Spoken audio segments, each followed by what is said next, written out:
Children, we shall go to the first unit of our textbook.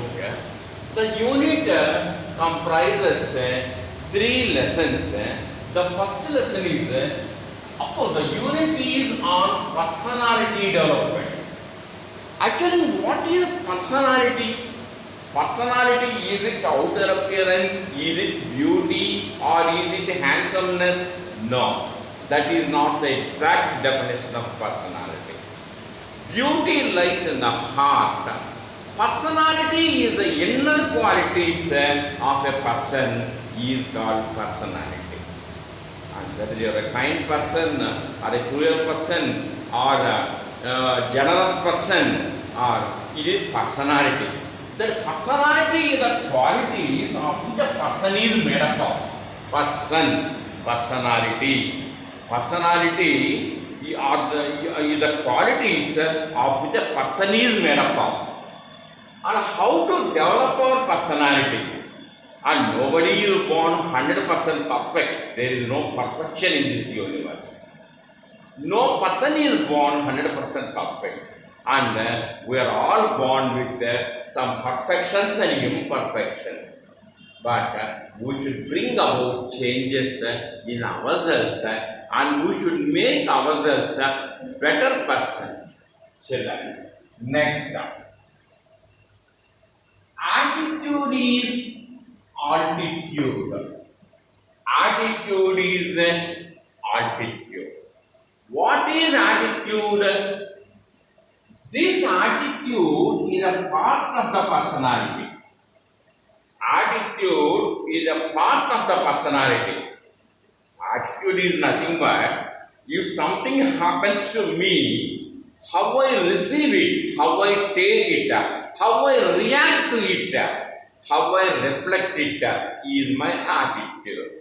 There are negative thinkers, positive thinkers, semi-positive thinkers. That is our attitude. Now, what is altitude? The literal meaning of altitude is height. The literal meaning of altitude is height. In the aeroplanes also, you have a meter called altimeter. Altimeter tells the pilot at what heights the flight is flying. But here, in this context, altitude means the stage you reach in your life is altitude. That is the meaning of this lesson is, title is, altitude means your attitude decides your altitude. Your attitude decides the heights you reach in your life. Children, and another important concept. Not all people are born alike. Not all people are born alike. Some in olden days, people used to call some people physically handicapped. But in the root word, physically handicapped. Later, they were called physically challenged. Physically challenged. Later, they were called physically disabled. Later, they were called people with special needs or specially abled or specially abled. What is this meaning, sir?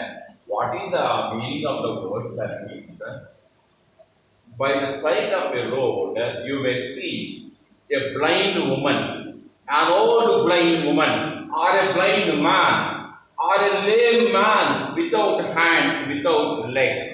Probably he or she may be begging by the side of the road. In olden days, people called them physically handicapped. Later, the younger generations changed the word, not handicapped, they are not handicapped, they are physically challenged. The physically challenged. And later again younger generation changed the word and called the physically disabled. Now the sophisticated word is specially abled. They are not physically challenged, physically disabled. They are specially abled. If I were blind, God would give me some other special ability. If I were blind, God would bestow upon me, God would provide me with more intelligence and some other special ability and more than the normal people. Now, I show you the face picture. One more shot.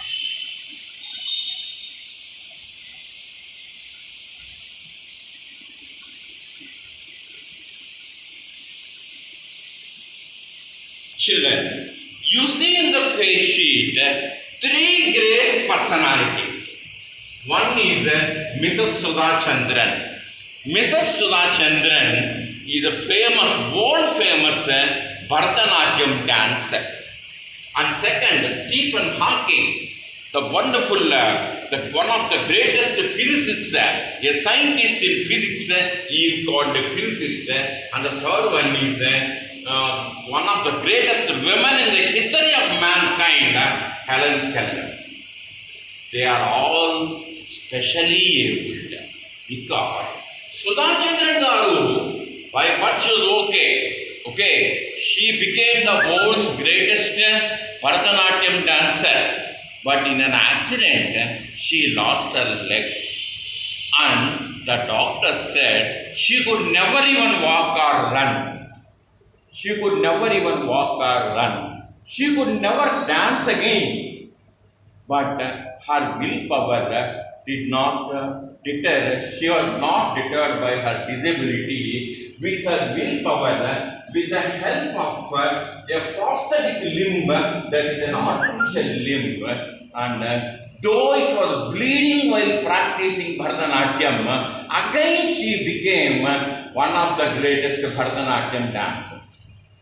That is her willpower, determination, and perseverance. Next, Stephen Hawking, probably one among the few who could understand Einstein's theory of relativity. And he was born with a genetic disorder, tetra amelia syndrome, and all a nervous disease by birth. He could not move, he could not speak out a few words, he could not walk. He was like this only, and his head bent to the side, but he was a genius. His genius in physics was recognized from the beginning, from his teachers to university professors, and with the help of a wheelchair, electric wheelchair, he could move about, and if he presses with his thumb a button, he could move from one corner of the room to the other corner of the room.